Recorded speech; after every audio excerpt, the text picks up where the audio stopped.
El Short Siamu es uno de esos aviones donde el aspecto feo es el menor de los problemas. Era lento, extraño y realmente peligroso. Un avión de patrulla antisubmarina que se volvía peligroso exactamente a las velocidades a las que se suponía que debía volar. En junio de 1956, el propio piloto de pruebas principal de Short, Wally Runciman, murió al demostrar uno en Belfast. Él conocía el avión mejor que nadie. Si pudo hacerle eso a él, ¿qué les habría hecho a los reservistas para los que realmente fue diseñado? Después de la Segunda Guerra Mundial, la Marina Real volvió a mirar el Atlántico y pensó, bien, si todo esto comienza con los soviéticos, aquí es donde vendrá la presión. Las rutas marítimas entre Norteamérica y Europa iban a ser absolutamente vitales. Quizá incluso más de lo que habían sido contra Alemania, y esta vez la amenaza de los submarinos parecía más peligrosa. La verdadera preocupación era que los submarinos estaban mejorando mucho. Los submarinos alemanes diésel eléctricos habían mostrado hacia dónde iban las cosas justo al final de la guerra. Fue uno de esos diseños que hizo que todos prestaran atención porque, de repente, estabas viendo un submarino que era más rápido bajo el agua, más silencioso y mucho más difícil de encontrar. Los soviéticos consiguieron esa tecnología y empezaron a desarrollarla, así que la Marina Real ya podía ver hacia dónde se dirigía todo. Y ese era el problema. Gran Bretaña había ganado la batalla del Atlántico, pero había sido demasiado reñido para estar tranquilos. Una de las principales razones por las que finalmente lograron controlarlo fue que consiguieron desplegar aviones sobre los convoyes, ya fuera desde bases en tierra o desde portaaviones de escolta. Una vez que puedes tener vigilancia y armas sobre el mar, el día del capitán del submarino se vuelve mucho peor. Así que si la próxima guerra significaba enfrentarse a cientos de submarinos soviéticos en el Atlántico, la Marina sabía que la respuesta iba a ser la misma en principio. Conseguir cobertura aérea sobre los barcos. Solo que a una escala mucho mayor. El Ferry Gannet y el Shackleton eran los principales aviones antisubmarinos de Gran Bretaña, capaces pero caros y complejos. No despliegas aviones así en cada ruta de convoy y acceso costero. Lo que la Marina quería era un avión de respaldo barato y sencillo. Podrían construirlo en grandes cantidades si estallaba el conflicto. Algo que pudiera despegar de los pequeños portaaviones de escolta que quedaron de la guerra, patrullar una zona, encontrar un submarino y atacarlo. Lo suficientemente simple para los reservistas, lo suficientemente barato para producirse en masa. En realidad, lo que la Marina buscaba era algo muy parecido a la idea del helicóptero antisubmarino, justo antes de que los helicópteros estuvieran realmente listos para asumir ese trabajo. En 1951, la Marina Real emitió la especificación M123D y Shorts en Belfast se llevó el contrato. Shorts conocía los aviones navales, ya habían construido el Sunderland y el Sturgeon y tenían la infraestructura para producir aviones capaces de operar en portaaviones sin empezar desde cero. El requisito también les convenía. La Marina no quería nada sofisticado aquí, quería algo resistente, sencillo y lo suficientemente barato como para producirlo en grandes cantidades si la Guerra Fría se convertía en una guerra abierta. Sin embargo, lo que Shorts presentó parecía extraño, incluso para los estándares de los años 50. Una descripción que se le dio fue que era como un camello entre caballos y sinceramente es difícil discutirlo. El Siamu se veía torpe. Pero lo interesante es que la mayor parte de esa torpeza estaba ahí por una razón. Veamos el motor. Shorts primero lo había diseñado alrededor de un Merlin, que habría sido la respuesta obvia y tradicional, pero la Marina estaba tratando de dejar de usar motores de pistón en el mar. No querían que los barcos llevaran grandes reservas de gasolina de aviación de alto octanaje si podían evitarlo. Así que el Siamu terminó con un Armstrong Siddeley Mamba turbohélice en su lugar, lo cual es mucho mejor porque el turbohélice generaba menos vibración en la estructura del avión. Y, igual de importante, no tenías un sistema de encendido interfiriendo con un radar colgado bajo el vientre. Y una vez que entiendes eso, todo el avión empieza a tener un poco más de sentido. El diseño básicamente se hizo para alinear a la tripulación, el motor y los sensores donde debían estar. El piloto se sentaba arriba del Mamba.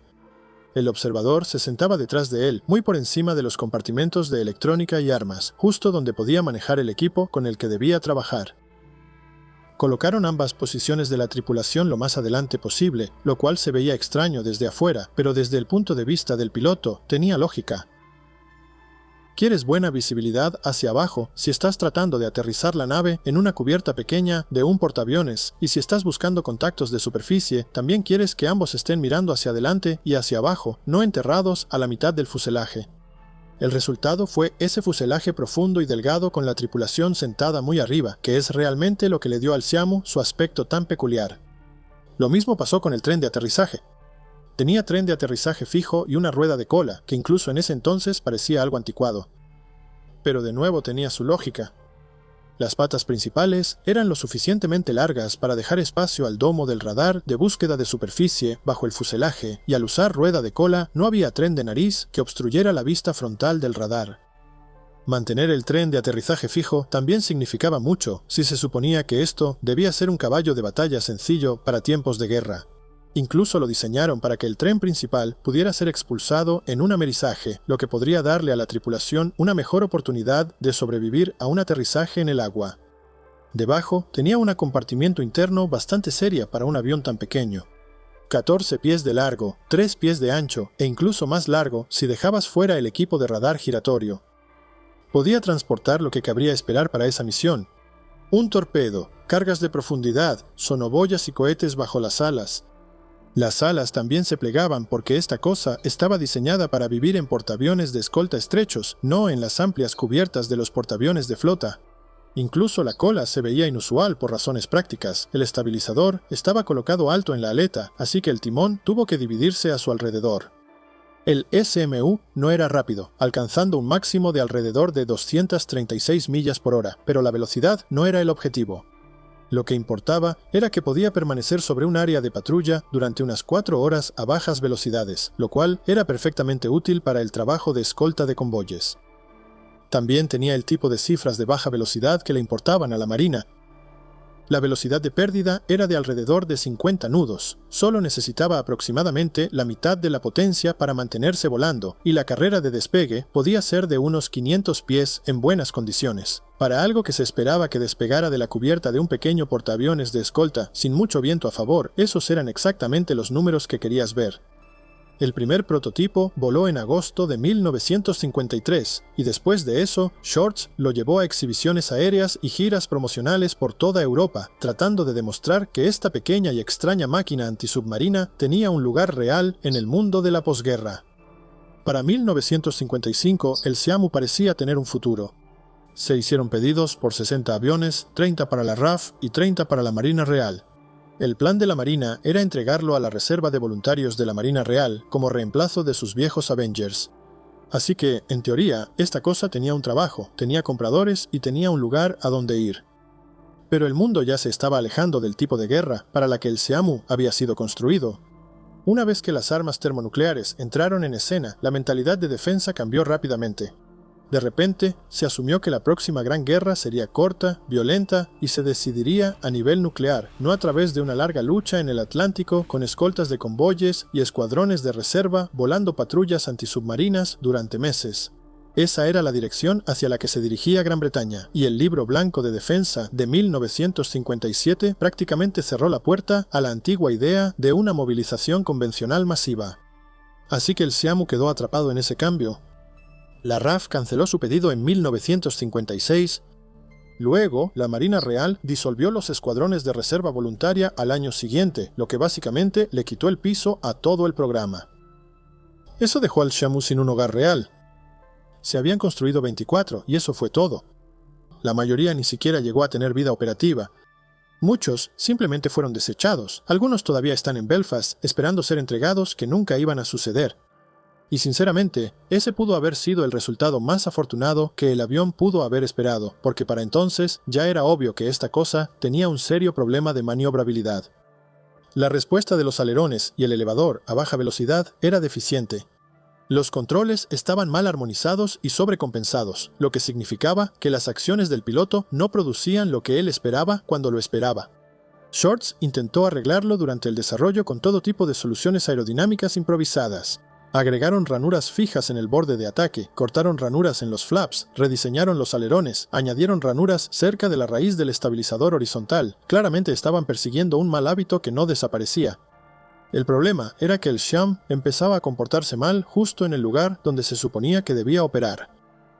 La baja velocidad era su régimen operativo. Se suponía que este avión podía merodear sobre un convoy, volar despacio, mantenerse estable, permitir que la tripulación trabajara en la misión y operar desde cubiertas pequeñas y pistas irregulares sin problemas. En cambio, la baja velocidad era donde las cosas podían empezar a ponerse feas. Las descripciones contemporáneas usan la palabra traicionero, y esa es una de esas palabras que te lo dicen todo de inmediato. Los pilotos no la usan a la ligera, y eso pone la muerte de Runciman en su contexto adecuado. Durante una exhibición en Sydenham en junio de 1956, intentó hacer un rizo, entró en pérdida y murió. Un accidente por sí solo no te dice todo sobre un avión, pero en este caso encajaba demasiado bien en el patrón general. Si el hombre que mejor conocía el aparato podía perder el control durante una demostración, entregárselo a tripulaciones de reserva a tiempo parcial y esperar que lo operaran desde pequeños portaaviones en las difíciles condiciones del Atlántico Norte, habría sido buscar problemas. Eso es todo por el video de hoy. No olvides darle like, suscribirte y activar la campanita de notificaciones. Eso nos ayuda mucho.